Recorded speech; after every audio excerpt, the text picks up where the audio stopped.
Révolution digitale, épisode 72. Parce qu'en français, on dit 72. Hey, this is John Lee Dumas of EO Fire, and you're listening to Révolution Digitale with François Lambert. Each week, François brings you global business leaders sharing the secrets of their success in French. Francophone entrepreneurs, this is for you. Prepare to ignite. Bâtisseurs et bâtisseuses de la nouvelle économie, bien le bonjour. Ici François-Paul Lambert, bienvenue sur Révolution Digitale. Cette saison, nous diffusons depuis l'Australie. Et si c'est la première fois que vous nous écoutez, je m'entretiens chaque semaine avec des entrepreneurs et entrepreneurs inspirantes partout à travers le monde. Nous parlons de leur aventure entrepreneuriale, de comment ils et elles ont lancé leur business et les leçons tirées de leurs échecs. Si vous êtes à la recherche de sens dans votre travail, si vous vous dites « Je ne veux pas juste être le maillon d'une chaîne, je veux être indépendant et faire une différence », vous êtes au bon endroit. La vie est trop courte pour la passer à être malheureux dans son travail. Vous avez en vous énormément à offrir. Et avec Révolution Digitale, nous allons non seulement vous donner de l'inspiration, mais aussi des outils et des recommandations concrètes que vous pourrez mettre en œuvre chaque semaine pour faire ce que vous avez toujours vraiment voulu faire et travailler pour votre rêve, pas celui de quelqu'un d'autre. Alors si ce n'est déjà fait, n'oubliez pas de vous abonner gratuitement au podcast sur votre plateforme préférée pour recevoir directement chaque nouvel épisode. Vous êtes la tribu digitale. C'est parti. Retour aujourd'hui en France où notre invité a participé en 2001 au lancement du quotidien Métro France dont il rejoint le groupe Métro International en 2004. En 2006, il lance citizenside.com, pionnier du web participatif d'information. Il en quitte la direction en 2011 et dirige aujourd'hui Cosa Vostra, un cabinet de conseil en innovation et agence digitale. L'entreprise accompagne de grands groupes comme TF1, Dior, le CNRS, DocaPost ainsi que des PME dans leurs projets digitaux. Cosa Vostra tire son expertise pour la création de start-up comme WeFlash, au Barbershop ou encore YoBureau. Récemment, la société a vendu 2 de ses start-up et levé près de 10 millions d'euros sur les autres. Et notre invité est également le fondateur et l'animateur du célèbre podcast Génération Do It Yourself, qui se positionne fréquemment dans le top 10 des podcasts iTunes en français. Il est aussi coach à l'ESCP dans le cadre du master Innover et Entreprendre et enseignant à HEC pour les certificats DE et DT. Tribu Digitale, je suis vraiment très content d'accueillir aujourd'hui le passionnant et passionné Mathieu Stéphanie. Salut Mathieu. Salut François-Paul, quel accueil, merci. Je suis également, je précise, un fier papa et mari d'une femme extraordinaire, c'est important. Ah bah voilà, dans tous mes projets. Mais on l'oublie souvent que l'entourage... Ouais, mais il faut pas l'oublier. Oui, il faut pas l'oublier. Et d'ailleurs, tu as même un peu anticipé sur ma question. Mais avant qu'on y passe, je te pose quand même la petite question traditionnelle d'intro. Mathieu, est-ce que tu es prêt à nous inspirer aujourd'hui ? Ah, je sais pas si je suis prêt à vous inspirer, mais je suis prêt à parler. J'espère que j'inspirerai, si je peux en toute humilité, autant de personnes qu'on pourra le faire. J'en suis absolument sûr. Alors commençons tout d'abord par le fait que j'ai vraiment introduit ta bio de manière très résumée. Donc, tu nous as déjà dit que tu étais marié, que tu avais une famille. Est-ce que tu veux quand même y rajouter quelque chose ? Et avant qu'on parle de tes projets, peut-être, est-ce que tu pourrais nous donner un petit aperçu ou peut-être une anecdote, quelque chose qu'on ne sait pas sur toi ? Qu'est-ce qu'on ne sait pas sur moi ? Alors, c'est un peu dur comme question parce qu'en plus je suis très bavard sur mon podcast. Alors maintenant on commence à savoir pas mal de choses. En effet, je te le disais, j'ai 3 enfants, mais ça, on parle pas beaucoup. Je parle pas beaucoup de ma vie privée, mais je pense pour autant que c'est important de le souligner. Je sais pas. Qu'est-ce qu'on sait pas beaucoup sur moi ? J'ai été professionnel en hockey sur glace pendant 1 an, par exemple, à l'âge de 18 ans. Mais voilà, mais c'est exactement ça qu'on veut savoir. Professionnel de hockey sur glace. Ah waouh, voilà. Là tu vas te très faire... exactement semi-professionnel, mais j'étais payé pour jouer au hockey sur glace, voilà. Bon, je sens que déjà nos auditeurs et auditrices canadiens et québécois sont déjà très curieux, donc attends-toi peut-être à avoir des questions revenant vers toi sur cette époque de ta vie. Ouais. Alors écoute, voilà, tu as été hockeyeur professionnel, maintenant tu es entrepreneur, tu as une agence, tu as un podcast, tu as lancé des startups, tu as vendu des startups, tu as fait vraiment plein de choses. Est-ce que tu peux nous en dire un peu plus au sujet de ton projet du moment, dans le cadre de Cosa Vostra ou dans le cadre de ton podcast ou ailleurs? Sur quoi est-ce que tu travailles principalement? Et peut-être explique-nous un peu comment tu génères tes revenus et pourquoi tu as choisi ce business model. Alors, on va dire mon navire amiral, c'est vraiment Cosa Vostra, qui est une agence que j'ai fondée avec 3 associés. Donc je l'ai fondé, je pourrais dire je l'ai cofondé. C'est vrai que c'est 3 associés qui m'ont rejoint sur un projet sur lequel je travaillais déjà depuis 2 ans, qui était pas vraiment une agence en soi, qui était une sorte d'entreprise digitale multifacette avec des projets e-commerce, des projets pour des clients de consulting. Vraiment, j'étais en mode digital nomade et puis je m'étais dit à un moment je vais arrêter je veux plus d'employés, je veux plus de bureau et je voudrais vraiment pouvoir bosser partout dans le monde avec mon laptop et mon téléphone. Je veux plus gérer tout ça, je veux juste me gérer moi-même, avoir 1 ou 2 projets e-commerce notamment et puis des choses un peu scalables. J'ai notamment fondé une boîte qui s'appelait à cette époque-là Iron Cards, qui était le leader mondial des cartes de visite en métal, pour te dire les idées débiles que j'ai pu avoir, mais qui marchait très bien, cela dit. Et puis en fait, je me suis un petit peu foiré et je me suis retrouvé avec Cosa Vostra, des super associés, une 40aine de personnes aujourd'hui. On a acheté des bureaux, on a même 4 bureaux aujourd'hui à Paris, Londres, Bordeaux et Tunis, peut-être bientôt un 5e, mais c'est vraiment génial. Je suis vraiment aujourd'hui, je pense au zénith d'une forme d'accomplissement. Alors j'espère que ça pourra continuer, mais d'accomplissement professionnel où j'ai une super équipe qui m'entoure. J'ai vraiment beaucoup de chance, c'est beaucoup de travail, mais c'est top. Donc notre modèle aujourd'hui, je parlerai éventuellement de Génération Do It Yourself et de mon podcast, qui est mon 2e métier aujourd'hui, même si c'est plutôt une passion. Notre modèle chez Cosa Vostra, c'est qu'on vend du jour homme, hein. Donc je suis un marchand de matière grise en quelque sorte, mais sauf que j'achète de la très bonne matière grise. J'ai vraiment des gens exceptionnels. C'est vraiment la singularité de l'agence, c'est que on cherche pas à faire du bas coût ou des projets. Voilà, on cherche à faire du bon retour sur investissement, mais surtout des projets intelligents. Pas perdre de temps, parce que c'est souvent le cas quand on bosse avec des agences ou des cabinets de conseil qui sont trop nombrilistes. Nous, on essaye d'être vraiment centré, c'est Cosa Vostra, donc centré sur le client, lui faire gagner du temps, lui faire gagner de l'expertise, lui faire gagner de l'expérience, et l'accompagner vraiment dans sa croissance digitale. Donc par du conseil, de l'exécution, donc studio, on va dire design et dev, et après de la croissance, de l'achat de mots-clés, du référencement naturel, etc., etc. Ça, c'est vraiment notre navire amiral qui me permet en fait aujourd'hui de créer des startups. Et ça, c'est fantastique parce que je suis entrepreneur dans l'âme depuis toujours. Et du coup, si demain on a une bonne idée sur le digital, on veut lancer un site comme WeFlash, tu en as parlé, ou comme voilà, on a un coût marginal qui est beaucoup moins important que pour n'importe qui devrait faire appel à des prestataires externes pour le lancer. Donc nous, on est capable de lancer en 30, 40, 50, 100 jours de dev et de design, enfin d'exécution des projets à des coûts qui sont vraiment très avantageux pour faire ce qu'on appelle un proof of concept ou un MVP, un minimal viable product, et lancer des startups. Donc on en a lancé 5, 6, on en a foiré certaines, on en a vendu 2, on a levé sur une 3e, enfin voilà. Donc ça c'est vraiment pour un entrepreneur comme moi, c'est juste formidable. C'est vraiment quelque chose d'incroyable. Et enfin, mon podcast qui est là une vraie passion, une chance incroyable d'avoir là-dessus. J'ai peut-être loupé les époques de blogueur, j'ai loupé certaines époques. Et à un moment, je me suis dit, attends, là-dessus, il y a personne. J'écoute plein de trucs super aux États-Unis que j'écoute toujours. Tim Ferriss, James Altucher, Rich Roll, enfin, des gens incroyables. Et je me disais, attends, moi, je peux aussi aller, finalement, je suis assez légitime, j'ai une expérience. Je peux aussi aller interroger des amis entrepreneurs, des sportifs, des artistes et essayer de comprendre comment ils ont réussi. Et donc, plus ça va, plus ça grossit.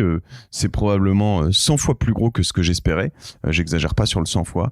Et aujourd'hui, ça me permet de rencontrer des gens encore plus incroyables de jour en jour et donc de m'enrichir personnellement de leurs expériences d'une part, et puis de créer une visibilité, à donner une visibilité à Cosa Vostra qui est double. C'est une visibilité en volume parce qu'il y a beaucoup de gens qui écoutent Génération Do It Yourself, et une visibilité en quali parce que je crois que les gens qui me contactent par le biais du podcast pour un projet avec Cosa Vostra ont compris que j'étais pas un margoulin, qu'on était des gens sincères, qu'on faisait bien notre travail. Et du coup, j'ai beaucoup moins de temps à passer à les convaincre de bosser avec nous parce qu'ils me connaissent en fait. Ils m'ont écouté 50, 60, 70 heures. Pour certains, pas tous, heureusement pour eux. Et mais voilà. Donc c'est mon projet du moment en beaucoup trop de temps, mais c'est ça et c'est une grosse éclate. Je vis un moment extraordinaire. Oui, il faudrait même presque un podcast entier pour parler rien que d'un de tes projets, j'ai l'impression. Tellement il y en a beaucoup. Je pourrais te parler d'Iron Card. J'ai zappé des épisodes sur les Morph Suits, sur beaucoup de projets entrepreneuriaux que j'ai fait pendant les 5-6 dernières années. En effet, et à chaque fois, j'apprends tellement que c'est juste fantastique. Et ouais, je serais ravi d'en partager, mais après, ce serait trop long. Ce serait trop long et je t'invite très sincèrement à commencer à écrire ton futur livre parce que je pense que si tu le fais, ça va être rempli de pépites et on pourra avoir tous les détails croustillants de ton expérience. Et juste pour revenir un peu en arrière sur ce que tu as dit, j'adore ta définition de foirer parce que si on pouvait tous foirer comme ça, je pense qu'il y en a beaucoup qui accepteraient ce risque et qui plongeraient les yeux fermés. Et merci beaucoup pour cette belle présentation. C'est vrai, je dois absolument dire là-dessus, c'est que j'ai quand même foiré un truc parce que je pense que quelqu'un qui réussit vraiment fondamentalement dans une approche de digital nomade, qui arrive à pas avoir de bureau, c'est une chance nouvelle, hein, ça pouvait pas arriver avant ça, qui arrive à pas avoir de bureau, pas ou peu d'employés dépendants ou des employés, mais en tout cas à distance, et qui peut bosser d'où il veut, quand il veut, c'est une liberté fantastique et j'avoue que c'est un rêve que j'ai un peu touché. Mais je pense que quand tu arrives à faire ça, c'est vraiment incroyable. Donc il y a quand même un vrai échec là-dessus, hein, tu vois. C'est pas ou une remise à plus tard. Je dis pas juste pour me ou une remise à plus tard, ouais. Puisque qui sait ce que le futur de Cosa Vostra réserve et peut-être qu'un jour ce sera à toi de pouvoir mettre quelqu'un à la direction quelque part et aller vérifier, chapeauter ça d'un autre endroit, de faire un digital nomadisme, je dirais plutôt en anglais ils appellent ça location independent. Je sais pas comment on pourrait traduire ça. J'ai l'impression que c'est un peu un cran au-dessus ou différent du digital nomadisme où on est plus pas nécessairement dans une optique de découvrir le monde mais vraiment dans cette optique de ne plus être attaché au bureau. Je sais pas si on doit rentrer dans ces définitions, dans ces séparations, mais j'aime bien cette approche. C'est vraiment ça, c'est de te dire quand tu as par exemple des enfants qui grandissent, te dire je peux prendre sans faire des vacances, mais je peux partir à chaque fois quand ils ont 2 semaines à Noël, 2 semaines en février, je peux partir avec eux pendant les 2 semaines, je vais bosser 6 heures par jour, tant pis, le matin, le soir, quand je veux, si la journée je vais skier, mais tant pis, j'irai pas au resto le soir et puis je me lèverai plus tôt le matin. Mais tu vois ce que je veux dire, c'est vraiment un truc, je pense, qui est quand tu arrives à aller sur ce but, c'est quelque chose qui est, je pense, incroyable. Voilà. Et alors, pour revenir aussi à ton podcast, ce que tu fais, j'avoue, c'est vraiment super. On voit que tu y mets beaucoup du tien. Il y a une qualité vraiment incroyable et j'invite vraiment nos éditeurs de la Tribu Digitale à aller découvrir, si ce n'est pas déjà fait, le podcast de Mathieu, Génération Do It Yourself. Je pense qu'on peut le trouver sur toutes les plateformes de podcast qui existent. Et je trouve que ce que vous allez découvrir dans ce podcast, c'est une approche un peu différente. On rentre vraiment dans le détail. Bon, tu n'interviews pas que des entrepreneurs, ça c'est une chose. Mais en plus, avec tes invités qui viennent du monde du sport, du monde du leadership, de l'entrepreneuriat, tu rentres vraiment dans une discussion assez détaillée, personnelle, dans un format plus long et qui vient, je trouve, en complément de ce que nous on fait, qui est plutôt une boîte à outils qui se répète chaque semaine quand on est un peu pressé ou pas. Et vraiment, c'est un podcast. Moi, je trouve personnellement, je sais pas si je peux le dire comme ça, mais je connais pas vraiment la scène française, mais dans les podcasts en français, en matière de business, je trouve que ton podcast, il est top. Et merci doublement d'être venu partager ça avec nous. François, ça me touche vraiment parce que je suis pas habitué à avoir un travail qui est public, donc je reçois quand même maintenant avec le volume pas mal de messages de gens qui m'encouragent, qui me disent des choses très gentilles et souvent ça me met presque un peu mal à l'aise parce que je sais pas quoi répondre et voilà, mais juste d'un point de vue très égoïste, ce que ça me permet de voir ce podcast grossir, c'est d'avoir des gens qui s'y intéressent et de pouvoir faire venir tu vois, j'essaye d'avoir un Sarkozy ou un Hollande, peu importe, un ancien président pour avoir un podcast qui serait comment devenir président de la République, et je sais que je vais finir par y arriver. Ce serait énorme. Mais tu vois, et voilà. Et donc du coup, c'est vraiment chouette. Tous ceux qui ont l'occasion de le découvrir, de le noter, comme le tien d'ailleurs, qui sont habitués au podcast, c'est important pour nous tous. Mais honnêtement, c'est une soupape, quelque chose de fou que je vis, et j'espère que ça va continuer. C'est beaucoup de travail aussi. Ça me prend en plus de mon travail, parce que c'est un projet personnel. Ça me prend en plus de mon travail entre une demi-journée et une journée par semaine que j'ai pas. Donc c'est souvent le soir tard, le week-end évidemment, et voilà. Mais c'est tellement de plaisir que voilà. On espère que ça continuera.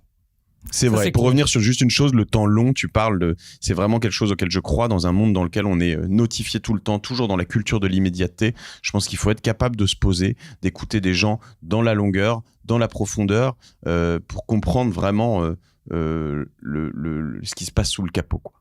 C'est vraiment ma came. Je suis tout à fait d'accord, et c'est pour ça, il y a tellement de podcasts aujourd'hui, mais il en faut pour tous les goûts. Et ce problème d'être toujours avec de l'information qui nous bombarde sans cesse, et on passe d'un article à un podcast, à une vidéo, etc., à moins de se retrouver dans sa voiture à écouter la radio, une émission de radio où là, on n'a pas le choix. Parfois, tu restes longtemps et c'est chouette. Parfois, il faut prendre le temps de se poser, Tribu Digital, rentrer dans le détail, écouter vraiment l'essence d'une conversation qu'on ne peut pas avoir dans un format plus court. J'ai vu des podcasts de 5-10 minutes qui donnent des petites pépites rapides. Bon, ça se déguste comme ça, mais si vous voulez vraiment avoir l'essentiel d'une discussion, ce ne sera pas en 5 minutes. Donc voilà, et tu as anticipé aussi sur une autre question que j'allais te poser, c'était comment tu t'organises pour trouver le temps de tout faire entre ton podcast, entre ton agence, tes startups, etc. Si toi, tu as un petit conseil, surtout. Et ta famille, bah oui, évidemment, j'allais mettre ça au sommet, mais si tu as un petit conseil à donner là, maintenant, tout de suite, on est preneur. C'est hyper compliqué, je progresse tous les jours, je me nourris des gens que j'écoute sur mon podcast et que je rencontre, et sur d'autres podcasts évidemment, mais je prends récemment Jérôme Dumont, la 25e heure, qui explique vraiment la productivité. J'essaie d'être plus productif, j'apprends à dire non, ce qui est très compliqué pour moi. C'est des rendez-vous, des gens qui veulent me voir de temps en temps, je suis obligé de dire je peux pas, j'ai pas le temps, j'ai d'autres priorités. C'est très très dur parce que j'ai pas envie de passer pour quelqu'un de hautain, mais en fait il y a des moments où il faut je peux pas donner à quelqu'un que je connais pas 1 heure de mon temps pour un projet qui m'a pas expliqué en amont, qui mangera 1 heure de mon temps avec mes enfants, tu vois, sachant que j'en ai 2 ou 3 par jour, c'est pas possible. Donc du coup, j'apprends petit à petit à répondre différemment à des emails plus directement. J'apprends à dire non. J'apprends à me lever plus tôt. J'essaie de me coucher plus tôt. Je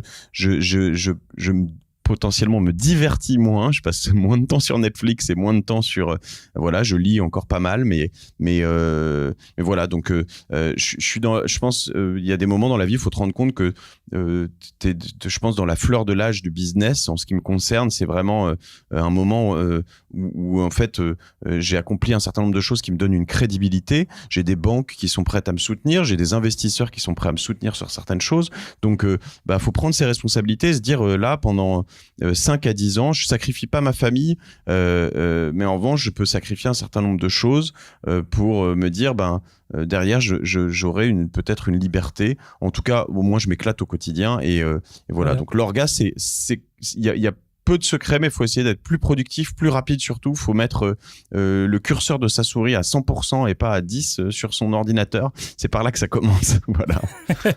Voilà, et tu mets en avant l'importance d'avoir des valeurs et d'être clair sur ces valeurs.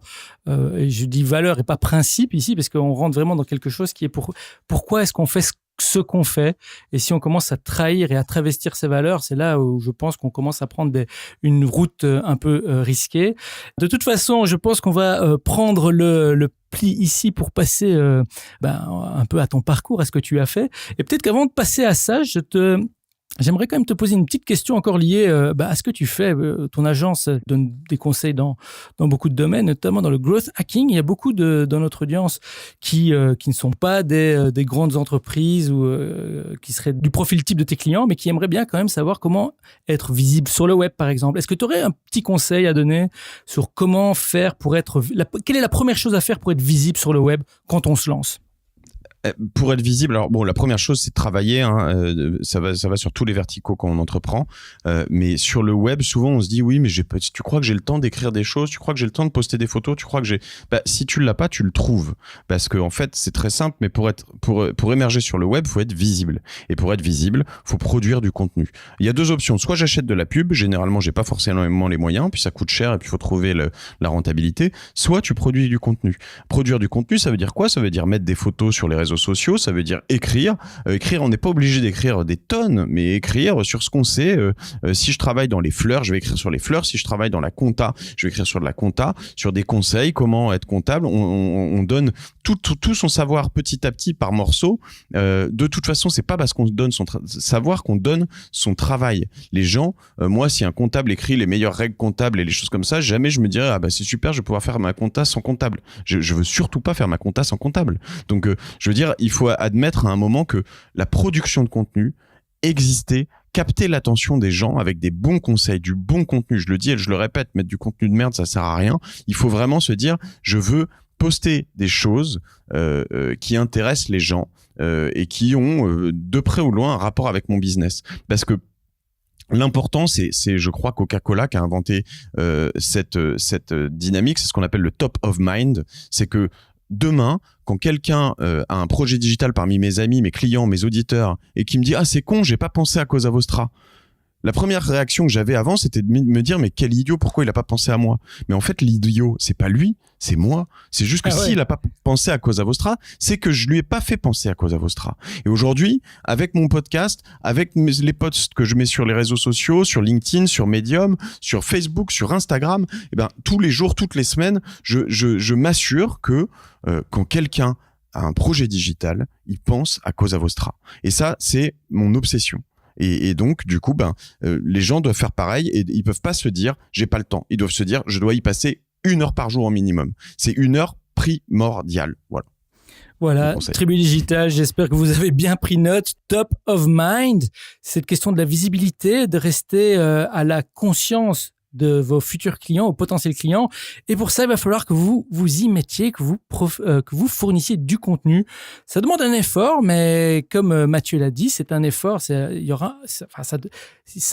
Il y a un retour sur investissement. Vous allez partager votre savoir.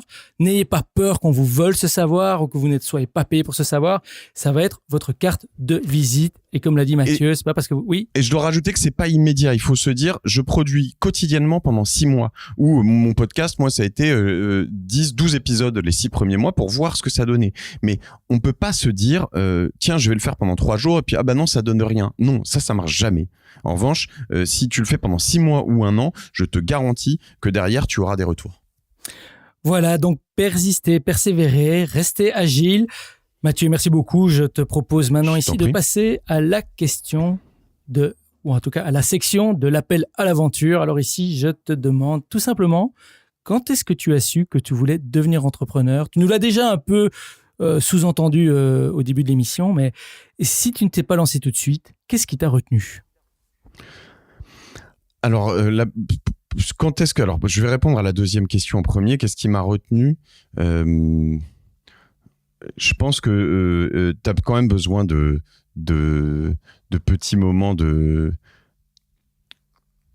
d'étincelles qui font que voilà les planètes s'alignent et voilà. Et en fait, quand j'ai fini les cours, quand j'ai fini mon école de commerce, je me suis dit...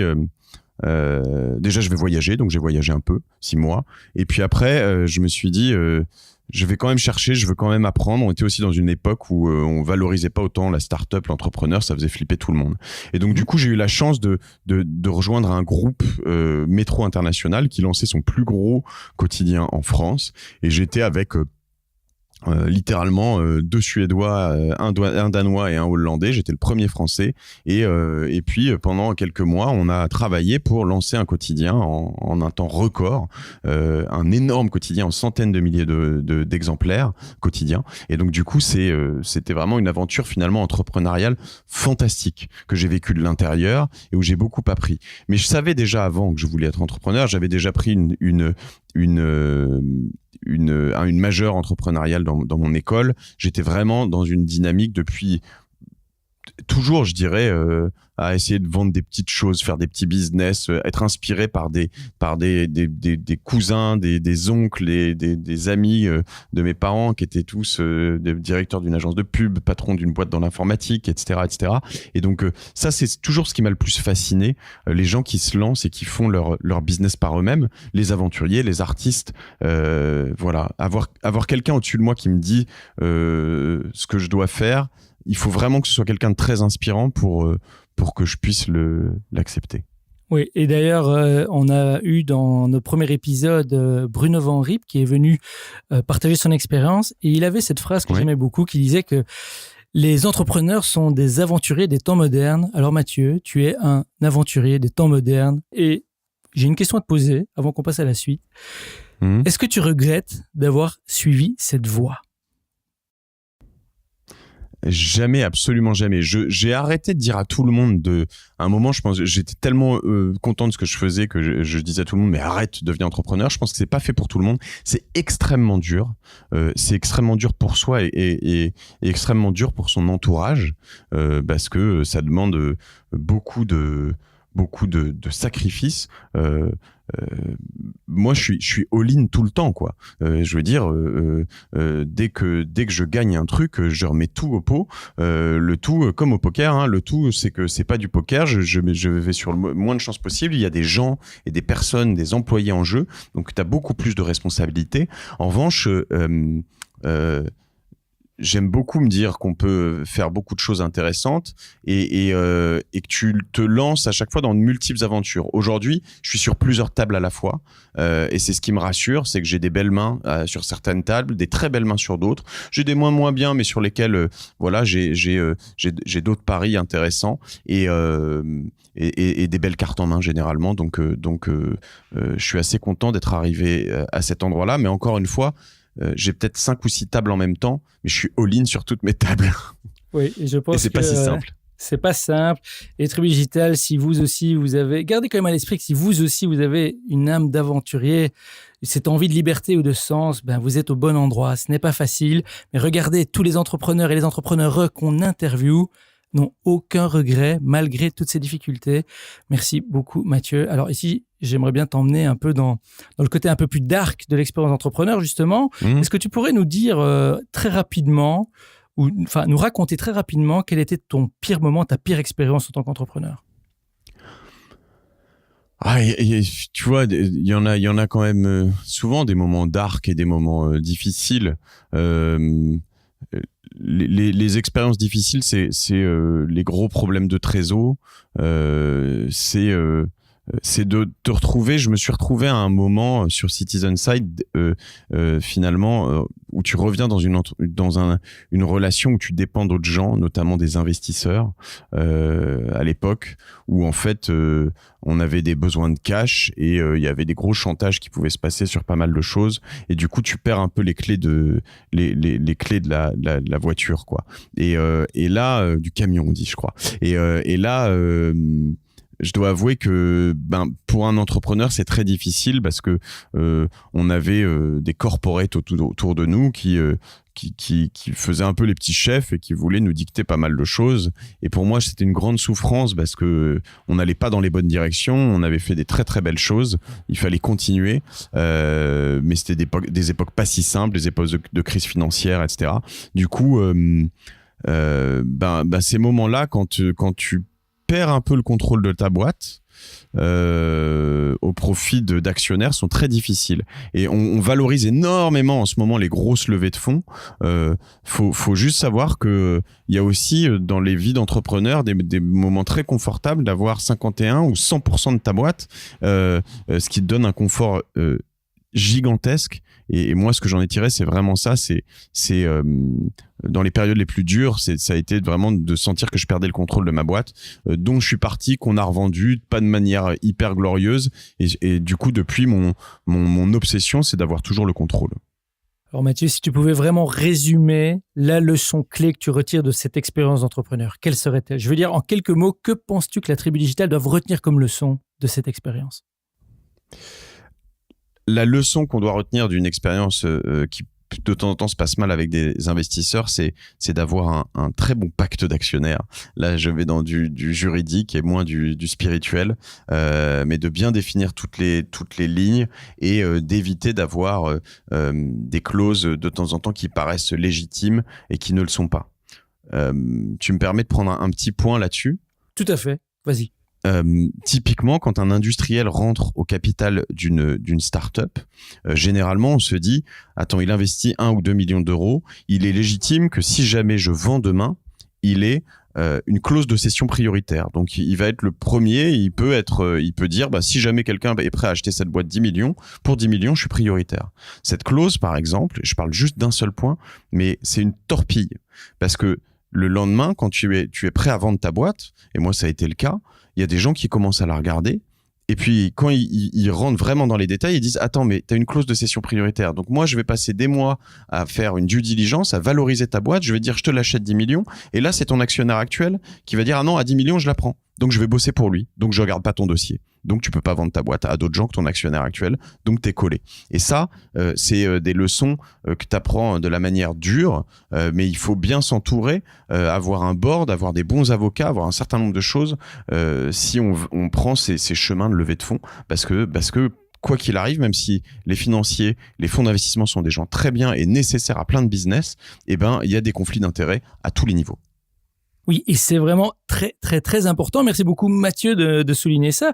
Parce que Tribu Digital, si comme Mathieu, vous voulez foirer votre projet de digital nomade pour avoir une start-up ou une entreprise qui cartonne comme celle de Mathieu, vous allez devoir faire en sorte d'être bien couvert, de bien lire vos contrats et de vous entourer exactement comme on vient de le dire ici.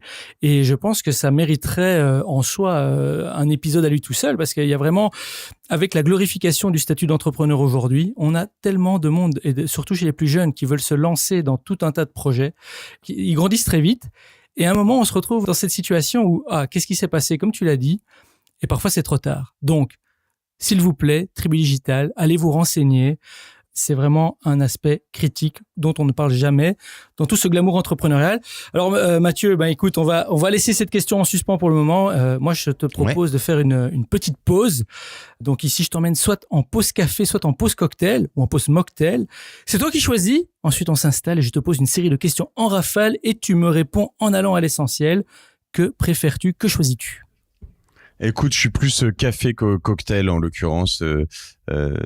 C'est mon quotidien. Donc voilà, j'ai une très belle machine chez Cosa Vostra. Donc allons sur le café. Allons sur le café et tu emmènes la machine avec toi, s'il te plaît, Mathieu, car nous nous retrouvons maintenant dans un coffee shop. L'ambiance est chaleureuse et productive. Il y a un buzz de ville animé. Les arômes torréfiés du café nous gardent éveillés. On est ici pour travailler, mais aussi pour faire une pause et réfléchir sur le futur. Alors Mathieu, que prends-tu? Un espresso, un thé? Un espresso. Allez, un espresso. C'est parti, Mathieu.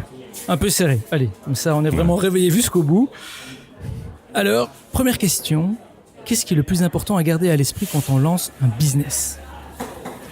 Il faut garder à l'esprit une chose, c'est de profiter, parce que la période de lancement, c'est toujours une période qu'on regarde avec bienveillance, un truc où on se retourne, on se dit voilà. Donc il faut profiter, il faut bosser comme un malade, mais il faut vraiment pas arrêter. Il y a des moments où on peut se dire mais oui, mais là c'est les devs qui bossent, donc moi j'ai rien à faire. On a toujours des gens à voir, toujours des choses à faire, écrire des choses, comme je le disais, produire du contenu, documenter tout ce qu'on fait, le mettre en ligne. Il faut profiter et rester concentré. Si tu devais recommander un livre pratique, quel serait-il et pourquoi? Alors, j'en ai vraiment plein. Je vais t'en donner 2-3.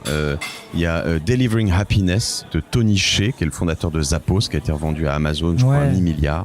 Il y a très récemment, dans le même état d'esprit, donc ça c'est l'excellence du service client de... Je vais me dire Jonathan Lefebvre, qui est un ancien de Captain Train, que tu devrais inviter, je pense, dans ton podcast. C'est un mec extra. Il y a la 25e heure, Jérôme Dumont, que j'ai invité dans mon podcast récemment, qui est un chouette type aussi. Et pour finir, un truc un peu plus, je dirais, spirituel, mais moi qui m'a beaucoup aidé et que j'ai beaucoup aimé, c'est Tony Robbins, qui a écrit un livre qui s'appelle Pouvoir limité. C'est ce qu'on appelle de la programmation neurolinguistique, c'est de la PNL. Et quand on a le cerveau, je pense, un peu structuré, c'est intéressant de se dire, ok, je dois pouvoir aller beaucoup plus loin en croyant en moi. Je peux aller rechercher des ressources internes potentiellement mal estimées, sous-estimées ou non estimées du tout d'ailleurs. Voilà des références absolument essentielles. Merci beaucoup Mathieu. Alors, quels outils ou applications, productivité ou autres, technologiques ou pas, utilises-tu régulièrement ? Alors, j'utilise beaucoup Evernote. C'est vraiment quelque chose qui me sauve la vie.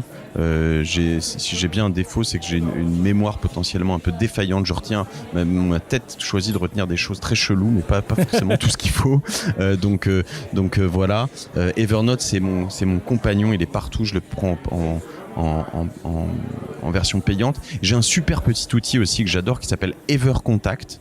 Il est assez mal foutu en soi au début, mais tu t'inscris, si tu as un Gmail notamment, il va ajouter à ton calendrier, à ton carnet d'adresses, toutes les personnes qui t'écrivent un email et qui ont une signature texte. Donc il prend nom, prénom, adresse, etc.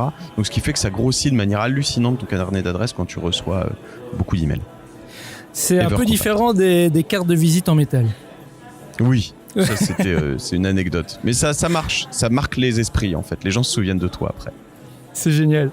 Alors, Mathieu, qu'est-ce qui t'inspire ou te passionne en ce moment ? Quels sont les domaines qui te paraissent prometteurs ? Alors, il y a une chose par-dessus tout qui me passionne, qui m'inspire, que je connais pas encore assez, mais c'est l'intelligence artificielle. Ça, évidemment, j'ai envie de dire, c'est ce qui va tout chambouler. C'est même flippant, je dois dire. Mais il faut vraiment être à fond là-dessus parce qu'il faut comprendre ce qui va se passer. Je peux recommander 2 bouquins là-dessus aussi. Yuval Noah Harari avec Homo Deus et Laurent Alexandre avec la guerre des intelligences. Et puis je l'ai dit tout à l'heure, mais le service client. Je pense que aujourd'hui, avec notamment la notation sur Internet et même au-delà de ça, on doit à ses clients un bon service. Il faut être irréprochable, il faut livrer plus vite, il faut répondre plus vite, il faut sourire tout le temps, il faut être fort dans ses projets, il faut livrer des prestations exceptionnelles. C'est ce que j'essaye de faire avec tous les business dans lesquels je suis.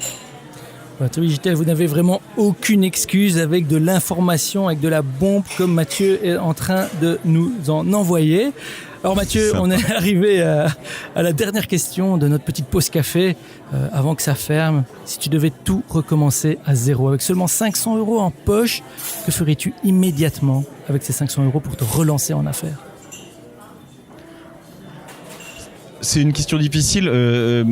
À la fois, tu vois, je pourrais reprendre Iron Cards et te dire que, en fait, en vendant des cartes en métal que je produisais en Chine, ce qui pose un problème écologique, mais c'est autre chose, sur un producteur que j'avais chez Alibaba, j'avais même pas besoin de 500 € puisque mon client me payait, ou me payait un acompte, je produisais les cartes, je lui envoyais, il me livrait le solde, donc t'as besoin de rien. Je crois que si j'avais 500 € en poche, ce que j'en ferais, c'est rencontrer... payer des déj, des cafés, des drinks à un maximum de personnes que je peux rencontrer pour leur vendre des choses qui valent beaucoup plus de 500 €, pour essayer de les embarquer sur quelque chose. Et des gens, encore une fois, je le disais tout à l'heure, je pense que peut-être mon expérience me le permet, mais même très jeune, on peut y aller. Faut voir grand, quoi. La tagline du PSG, c'est rêvons plus grand. Ils y arrivent pas encore, les pauvres, mais en l'occurrence, je crois qu'il faut être capable de rêver grand. C'est aussi difficile de faire un business qui vaut 50 000 € que de faire un business qui en vaut 50 millions. Donc autant aller faire un business qui vaut 50 millions, mais c'est pas avec des cartes de visite en métal que tu vas faire 50 millions. Voilà, Tribu Digital, voyez grand, pas comme le PSG, mais voyez grand quand même à votre niveau. Je ne vais pas rentrer dans un débat de toute façon sur le football. Ce sera pour après l'antenne. Mais merci beaucoup du fond du cœur, Mathieu. On arrive à la fin de l'épisode. Vraiment, merci d'avoir partagé généreusement toutes ces informations avec nous. Et Tribu Digital, j'espère que vous avez bien pris note aujourd'hui. Je sais qu'il y en a parmi vous qui hésitent encore à se lancer. Et j'espère que l'aventure de Mathieu vous inspirera à faire le grand saut. Alors Mathieu, pour le mot de la fin, que dirais-tu à nos auditeurs de la Tribu Digitale qui hésitent encore à se lancer en tant qu'entrepreneur ou qui se sentent bloqués? Si tu avais un dernier petit conseil à leur donner, quel serait-il? C'est une question à laquelle il faut faire très attention. C'est-à-dire que certains hésitent à se lancer pour de bonnes raisons. Et si elles sont bonnes et que vous pensez que vous n'êtes pas prêt ou que vous avez des doutes sur le business, renseignez-vous encore. Et si vous avez trop de doutes à un moment et que votre instinct vous dit de pas y aller, n'y allez pas. Après, il y a plein de fausses raisons. La fausse raison, c'est le confort dans son travail actuel. Si je vais gagner un peu moins d'argent, on peut dépenser moins d'argent. On peut avoir un appart plus petit. On peut être heureux dans un appart qui fait 40 mètres carrés plutôt que 150. C'est pas la taille de l'appart ou la couleur de la voiture ou le niveau de la voiture qui vous rend heureux. Donc, faites les bons choix, mais n'y allez pas à tout prix. Après, si vous avez l'instinct qui vous dit je veux y aller, de toute façon, faut savoir que quand on lance une entreprise, l'entreprise qui cartonne quelques années après, c'est pas du tout ce qu'on avait prévu. Donc autant y aller et puis après vous pivoterez 40 fois et tant mieux pour vous jusqu'à ce que vous trouverez la martingale. Tout est dit, Mathieu. Voilà, c'est corrigé et voilà. Oui. Merci beaucoup Mathieu pour tout ça. Et écoute, avant de nous quitter, dis-nous peut-être comment on peut rester en contact avec toi sur les réseaux sociaux ou ailleurs. Et si tu as une annonce à faire, la Tribu Digitale t'écoute. Alors, pour rester en contact avec moi, je vous recommande vraiment de vous abonner au podcast Génération Do It Yourself et puis voilà, de me dire ce que vous en pensez. Après, le mieux c'est LinkedIn, donc LinkedIn/in/Stéphanie, c'est STEFANI. Vous tapez Mathieu Stéphanie sur Google, vous me trouverez. Et puis sinon, mon email c'est matt@causavostra.com. Et voilà, bon, n'hésitez pas, je l'ai dit tout à l'heure, je réponds pas à tout ou j'essaye de répondre poliment, mais je peux pas forcément tout faire. Au pire, je renvoie à des personnes compétentes. Voilà, une annonce, qu'est-ce que je peux te faire comme annonce? On est en train de racheter une boîte dans le thé parce que je crois très fort, on a fait une pause café, j'ai pris un café mais je crois très fort au thé, donc on va faire des aventures dans le thé, donc n'hésitez pas à suivre tout ça et puis à tester, à me dire ce que vous en pensez quand on l'aura fait. Ce sera fait dans 2 ou 3 semaines. Voilà, Tribu Digitale, vous venez d'entendre Mathieu Stéphanie partager avec vous son expérience et ses conseils. C'est à vous de jouer maintenant. Rejoignez-nous sur révolutiondigitale.fr et tapez Mathieu dans la barre de recherche. Vous aurez accès à sa page dédiée avec toutes les informations et les références dont nous avons parlé aujourd'hui. Et bien sûr, n'oubliez pas de visiter la page de Mathieu sur causavostra.com. Allez vous abonner tout de suite à son podcast Génération Do It Yourself. Et suivez-le sur ses réseaux sociaux, sur LinkedIn. Envoyez-lui un petit email, s'il vous plaît, ne le harcelez pas. Et si vous aimez le thé, voilà, suivez les aventures de Mathieu sur les sites que l'on vient de citer. Mathieu, merci beaucoup. Merci d'avoir partagé ton aventure avec la Tribu Digitale. Merci à toi. Je te dis au revoir et je te retrouve en backstage. À très bientôt. Salut tout le monde. Voilà, Tribu Digitale, j'espère que vous avez aimé notre entrevue avec Mathieu. Si c'est le cas, alors prenez une petite seconde pour partager l'épisode avec vos amis. Si vous écoutez avec Apple Podcast sur votre iPhone, tout en bas à droite de l'épisode, il y a un bouton avec 3 petits points. Il vous suffit de cliquer dessus pour partager par email ou encore le poster sur Facebook. Donc allez-y et n'hésitez pas à me taguer si vous le souhaitez. Je vous remercierai pour le soutien, bien évidemment. N'oubliez pas non plus de vous abonner sur Apple Podcast, sur Google Podcast, SoundCloud ou inscrivez-vous directement sur notre site web pour être notifié des prochains épisodes.